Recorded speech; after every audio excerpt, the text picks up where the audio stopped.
chorlong bang kang hon kabilong ne han thang sing teron ke hi thi along long ke cho jor dun bi kon dung jeng jamulong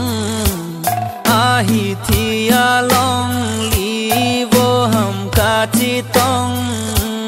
kor pi han ri bong sing long lane ke jora bikron ke sika pen pak thong nam ji te nam nong nam ni te dam nong ni han thang sing te ron ke dama rong arong jor pon bom bikron la ting a hem hum thong ta be para ja kong lo kor pi han ri bong sing long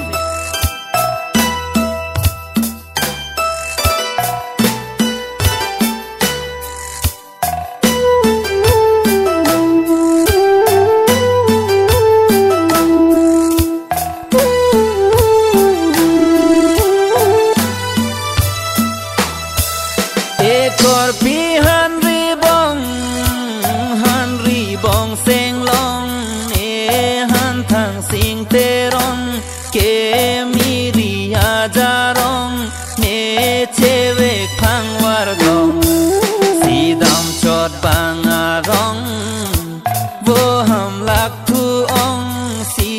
lo pong a run dong vô ham lak sang pong nenu pak chulon pen don a pi theng tong don kar lu kam thong kor pi han ri bong deng hong kup along chong mi ta hu klong ne han thang sing te ron ju thu alam rong ne wan pi tha lang bong kor pi han ri bong sing long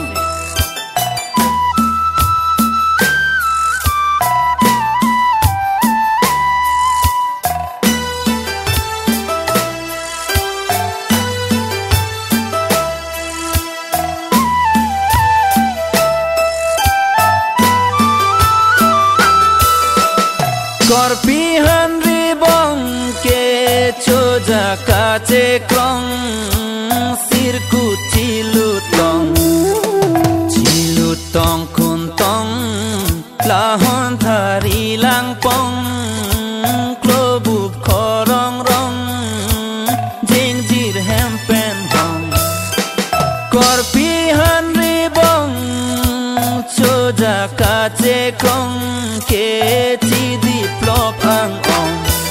ne han thang sing te ron ke pa cha lai rom chu bim rak ang ong han ri bong sing long a sing jang je ong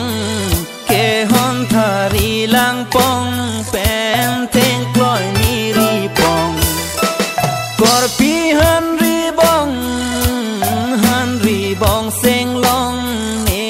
han thang sing te ron ke ne cha lai tan ong jak nang ni bong khung jeng jamulong a hi thi along li ka che tong tang